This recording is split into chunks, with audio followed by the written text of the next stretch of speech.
Hello, my name is Allison Mazer, and this is for the class Evidence-Based Nursing Practice.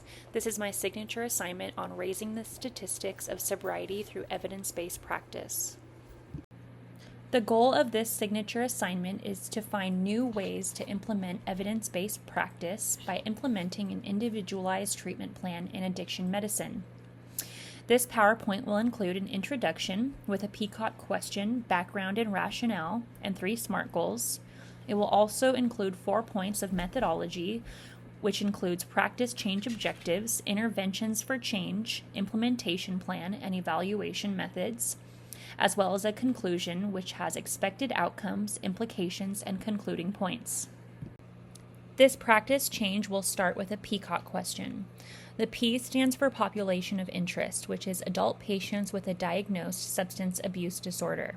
The I stands for intervention or exposure of interest, providing more individualized care to substance abuse patients rather than the standardized one-size-fits-all treatment model for every patient, regardless of their drug of choice, background, or specific co-occurring mental health disorders.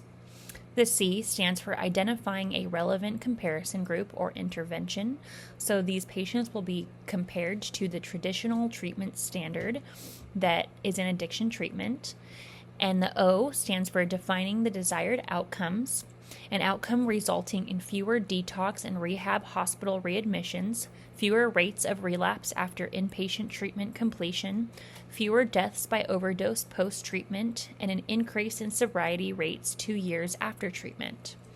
T stands for determining the time frame. This should take 2 years, as the nature of this research and implementation of interventions may take several years to see direct results. Background and rationale. This signature assignment highlights the need for improved personalized care for patients with a substance use disorder, particularly in light of the 2013 DSM-5 update, which included substance use disorder into a single diagnosis. The focus is on addressing the gap between current standard practices and the need for tailored evidence-based interventions to improve patient outcomes, reduce relapses, and lower hospital readmissions. Some key findings in my literature review found that individualized care, follow-up services, and medication-assisted treatment, also called MAT, are critical to reducing relapse rates and readmissions. Standardized treatment models often fail to address the unique needs of substance abuse patients, leading to a high failure rate in sobriety, currently around 85%. The rationale for this project is the proposal is driven by my firsthand experience working in inpatient facilities, where standardized treatment models have been proven ineffective. The goal is to implement evidence-based, patient-centered interventions to increase sobriety success rates, improve patient outcomes, and enhance job satisfaction for healthcare providers. On the right-hand side of this slide is a comparison of relapse rates between substance use disorders and other chronic illnesses. While these statistics show the rates of relapse in one state, in the United States as a whole, there's about an 85% relapse rate for substance use disorders when compared to hypertension and asthma. This slide includes my SMART goals. A SMART goal must be specific, measurable, achievable, relevant, and time-bound. The first SMART goal includes restructuring the standard treatment model by creating an inpatient experience that focuses on individualized, custom-curated, and tailored care based on the individual needs of each patient. The second SMART goal includes strengthening team collaboration in multidisciplinary settings. This can include the nurse, healthcare provider, the clinical team, and any holistic practitioners. And 3, enhancing patient education. This can be done all throughout the program, prior to admission, and then follow-up care as well. Methodology. To start off, a 4-point methodology plan is with a study design. This recognizes the current issues that exist in addiction medicine. The most notable issues in the standardized treatment model include a one-size-fits-all approach, high relapse rates, systematic problems including insurance issues, lack of regulation, and a rise in overdose rates since the introduction of fentanyl. The proposed solution is a personalized treatment model. This will replace the standardized model with tailored treatment plans that address each patient's unique needs, including the length of the program, which may vary based on the individual's requirements. It will involve a multidisciplinary team of medical professionals, addiction specialists, crisis interventionalists, and holistic practitioners to create a comprehensive, patient-centered care. The study design will implement the new model with 100 patients over a 30-day inpatient stay, then conduct consistent 2-year follow-ups with supportive resources. This will also track sobriety rates and compare outcomes with those of the traditional standardized model. The next part of methodology is the interventions for practice change. The key interventions for change are outlined in a plan that will focus on 6 important aspects, starting with a comprehensive admission process that collects quantitative and qualitative data, 3 critical and in-depth assessments by the nurse, medical practitioner, and clinical manager or primary therapist.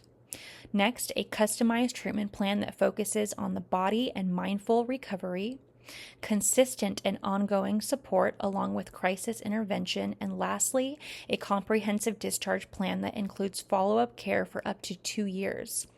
By prioritizing customized care, root cause analysis, and continuous follow-ups, the proposed model has the potential to significantly improve sobriety rates, the patient outcomes, setting a new standard for substance abuse treatment. Continuing on with methodology will be an implementation plan. The most vital step for this plan to occur focuses on stakeholder engagements, building a supportive environment, performing practice runs or trials, developing a readiness plan, and ensuring a timeline.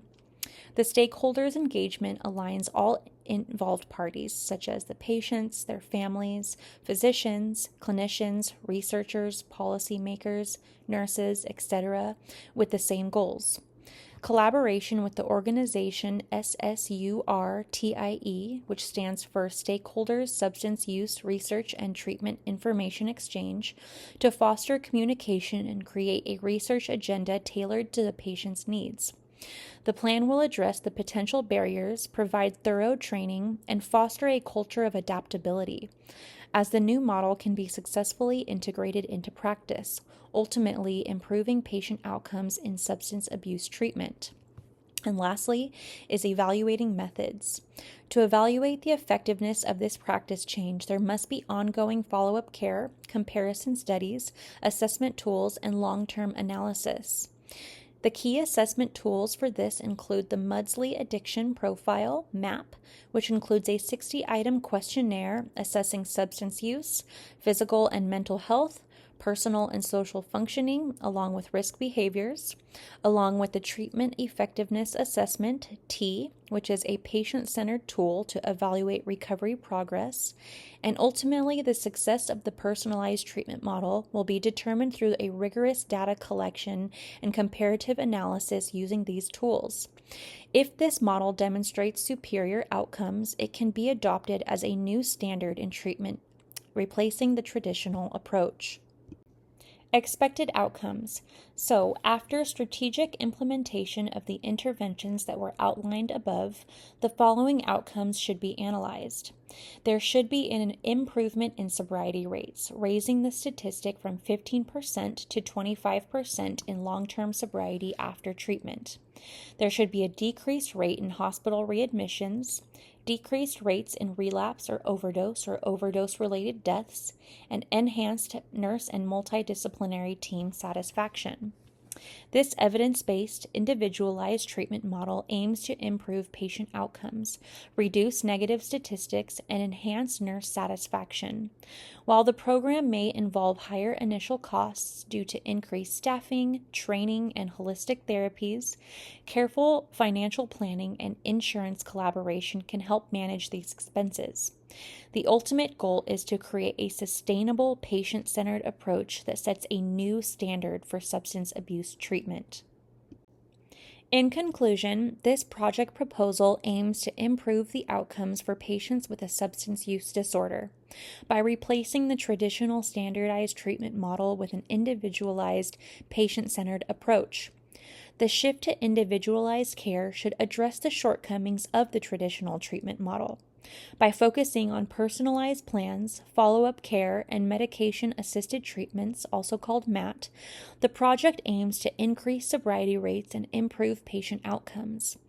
Continued research and evidence-based practice are essential to combat the rising mortality and morbidity rates associated with substance use disorders.